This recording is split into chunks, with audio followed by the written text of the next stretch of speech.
ইসলামী আন্দোলন কুষ্টিয়া জেলা শাখা কর্তৃক আয়োজিত আজকে ফরিদপুরের মধুখালীতে এক শ্রেণীর উগ্র হিন্দুবাদী তারা আমাদের মুসলমান দুই ভাই হত্যা হয়েছে।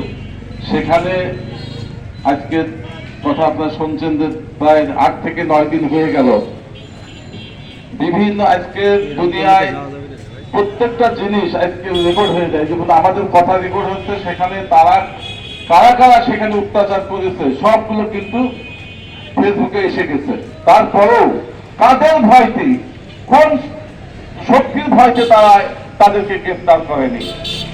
আমরা বলতে চাই যে এদেশের 92% মুসলমান যদি মনে করে ওই 8% হিন্দুদেরকে পাড়ায় মেরে ফেলতে পারে, কিন্তু আমরা মুসলমানরা অন্যায় করে কারোর হাতে একটা টুকাও দিই না, কারণ গায়ে একটা টাচও করি না, কারণ মুসলমানদের সে আদর্শ না।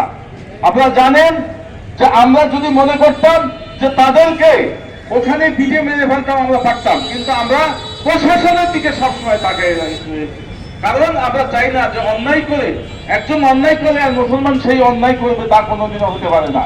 এই জন্য আমি বলতে চাই যে প্রশাসনের যিনারা আছেন, ওই এলাকার যিনারা আছেন মধুখালীতে, ফরিদপুরের প্রকৃত যারা আসামি তাদেরকে গ্রেফতার করুন, মানুষের সামনে, প্রেস মিডিয়াদের সামনে তুলে ধরুন যে হ্যাঁ আমরা গ্রেফতার করেছি, উপযুক্ত বিচার হবে তাদের।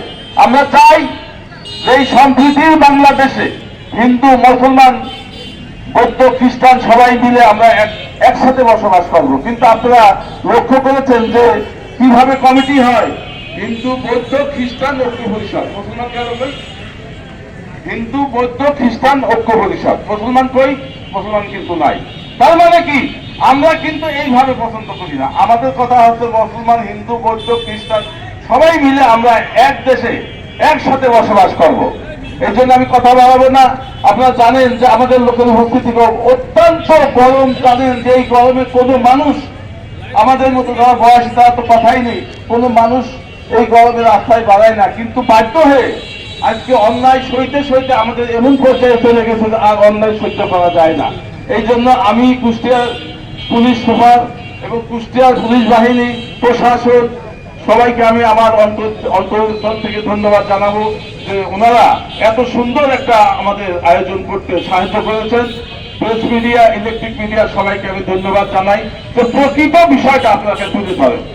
যদি আপনারা তা তুলে না ধরেন তাহলে একদিন এইটা নিয়ে আবার সেই 71 হবে।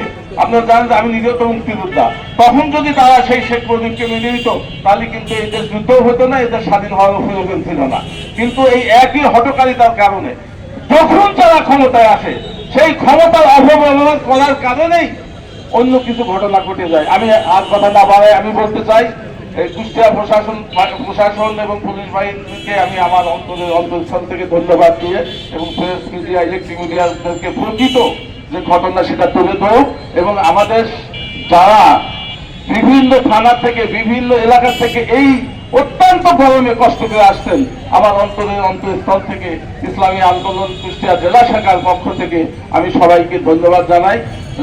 আপনারা আবার সুশৃঙ্খল ভাবে, আপনারা জানেন যে আমরা কোনো হটকারিতা করি না, প্রশাসন কিন্তু বুঝে ফেলছে যে আমাদের কোনো মিছিলে কোনো হটকারিতা হয় না, যার জন্য আল্লাহ রহমতুল্লাহরাও বাধা দেন না। যাই হোক, ওনাদেরকে ধন্যবাদ জানাই। এখন দোয়ার মাধ্যমে শেষ হবে, শেষ হওয়ার পরে দোয়া করে আল্লাহর জন্য সবাইকে সুন্দরভাবে আবার বাসায় পৌঁছায় দেন। আসসালামু আলাইকুম ওয়া রাহমাতুল্লাহি ওয়া বারাকাতুহু।